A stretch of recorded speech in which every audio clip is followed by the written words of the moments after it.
What's good with the fam, man? We back again with another reaction. Hope y'all doing well, living well, and y'all ready to get into that lovey-dovey, you know what I'm saying? Get into the psychology, man. We're going to figure out how your brain chooses your crush. Now, I feel like once you get past a certain age, I'm 21, you really shouldn't have a crush. You either get with her or forget about her, you know?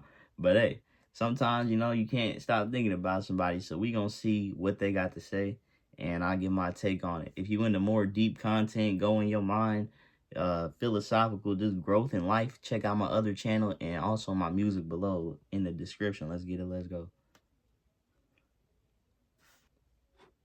Have you ever wondered why you can't stop thinking about that one person? It feels magical, right? But guess what? It's not magic at all. Your brain is running a secret algorithm, and it's way more fascinating than you'd think. From butterflies to obsession, your brain decides who you fall for, and it has everything to do with science. So let's dive into the real reason your heart races for them. So is all love just science? Like, I feel like attraction is one of those unexplainable things. Like, I'm very, selective with the type of, I know, what I like, and, just the type of, because I know what I am, and, you know what I'm saying, the energy I bring. So it's crazy. I feel like I was saying, attraction isn't necessarily, there's no logic behind that, but let's see how they express that. Let's see what they talk. The science of attraction. Attraction isn't random. It's a biological trio working behind the scenes: lust, attraction, and attachment. First, there's lust, your brain's primal drive. Hormones like testosterone and estrogen are whispering, "Go find someone." It's nature's matchmaking service, pushing you toward connection. Now, I don't know if lust is directly and solely only associated with sexual things, but I feel like I'm at the point and I have the maturity level in my life to where I can distinguish, if I'm solely attracted to you for lust, I don't want to get in a relationship, obviously. But it's like I don't even want to really do anything with you. Like, lust is just I look at it as one of those things that's a checkpoint on the way, but it's not the final goal. The connection is the goal, and that's the journey, you know?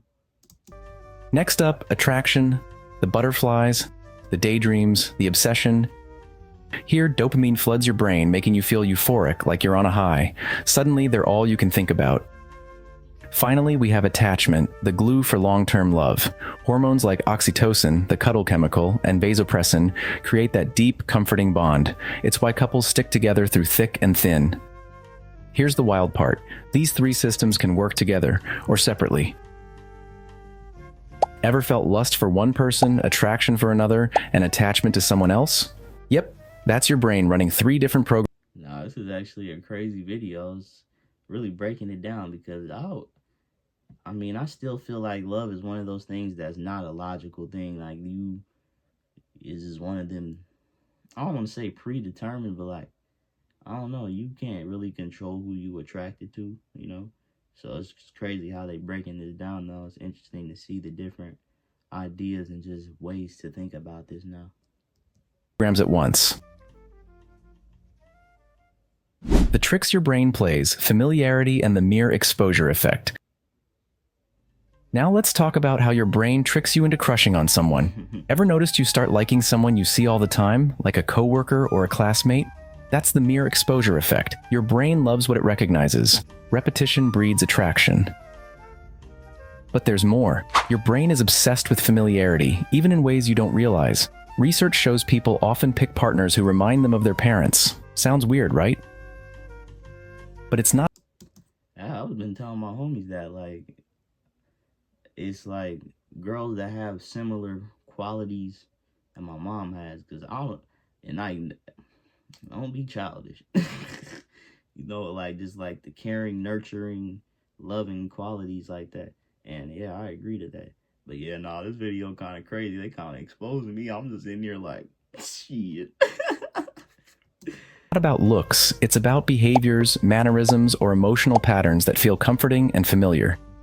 And then there's the matching hypothesis. Your brain tends to pick people who match your level of attractiveness, values, or personality traits. It's basically your brain swiping right on compatibility. So, the next time you find yourself drawn to someone you barely noticed before, remember it's probably your brain playing matchmaker behind the scenes. The chemistry of crushes: dopamine, norepinephrine, and serotonin.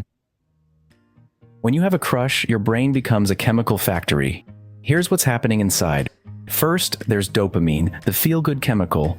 It's the same thing your brain releases when you win a game or eat your favorite. It's crazy how there's just so many influences and things and just different things that literally shape your life. And like, we're even right now, like, for you to just feel love or feel like attracted to somebody, there's so many different operations and things. Like, I feel like if you even make eye contact with somebody, that was meant to happen. Like, because you're not, some people you don't look at, some people you intentionally look away, or you choose to make eye contact with somebody. Like, even something as small as that is supposed to happen. And I feel like it plays into the butterfly effect too. That catapults into another situation and reality, and you know, it's crazy. Favorite snack. Dopamine makes you feel happy and excited every time you think about your crush. That's why they feel so addictive.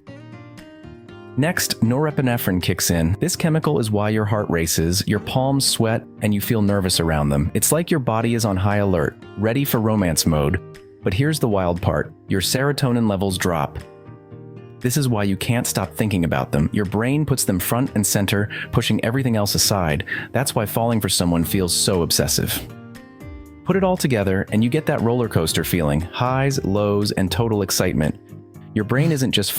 Yeah, I mean, I feel like everybody has those similar feelings, and just like, I feel like I'm at the point in my life where I don't need no woman to feel complete or feel adequate or feel like confident about myself. I think having a woman around definitely boosts those things, but I'm not dependent on it. But it's easy to get caught up in love and obsessive over them thoughts and just like the idea. I feel like a lot of people fall in love with the idea and the potential of who somebody could be opposed to who they actually are.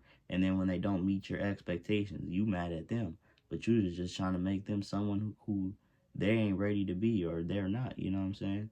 So love is a very beautiful thing, and it's the fabric of everything, and be optimistic about it. I know we live in a interesting generation nowadays, but it's so many people out there, and if it ain't one for you, it's two. You know what I'm saying? falling for them, it's hooked on them. The mystery of the X factor: attraction beyond science. But here's the thing: attraction isn't just chemicals. Sometimes it's something science can't fully explain. Psychologists call it the X factor, that special something that makes you click with a person. Think about famous couples like Marilyn Monroe and Arthur Miller. She was a glamorous movie star. He was a quiet, serious writer. Totally different, right? But they fell deeply in My bro look like he is so much older. Y'all do y'all. love. Why?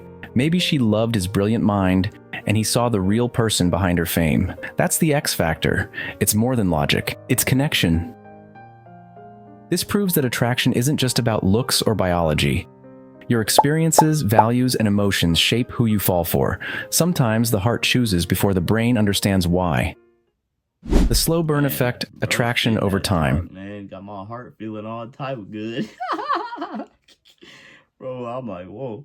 It's just cool to have this different perspective and new awareness and ways to look at, you know what I'm saying, the people you attract to. And because it's such a big fabric of life. Like, I'm telling my homies, like, your whole life is literally based upon you trying to mate, bro. Like, you're getting the money to mate.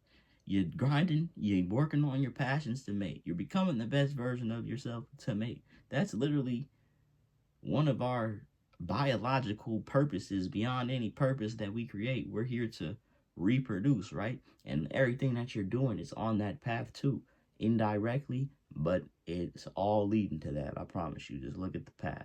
And there's nothing wrong with that. That's the way of life. So, yeah. Not all crushes happen instantly. Sometimes attraction grows slowly. This is called the slow burn effect. Scientists found that the more time you spend with someone, the more your brain warms up to them.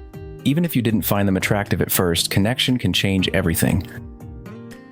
So don't rush love. The strongest bonds often come from a flame that starts small but burns bright over time.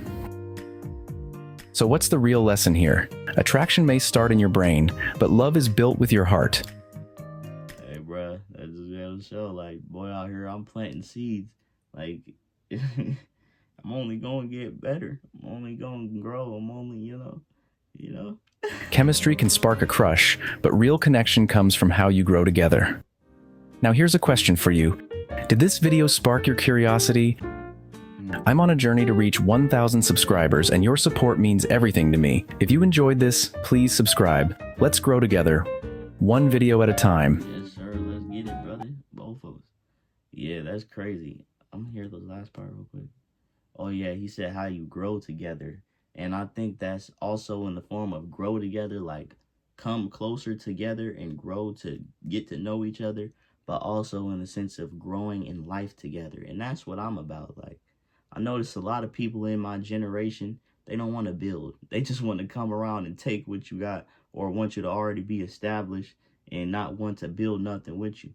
But you got to realize the person that's established is built. They already built. You may not have been around for that building process, but you know what I'm saying? Life is about building and growing and enjoying the process. And that's what it's about. So, you know what I'm saying? I find me one to do that with, and ain't no worries about it, man. It's all in divine timing. Appreciate y'all for watching. Stop crushing. Go after her. Go get her. If not, let her go and she'll come back and get you, man. Yeah, that's just the way it goes.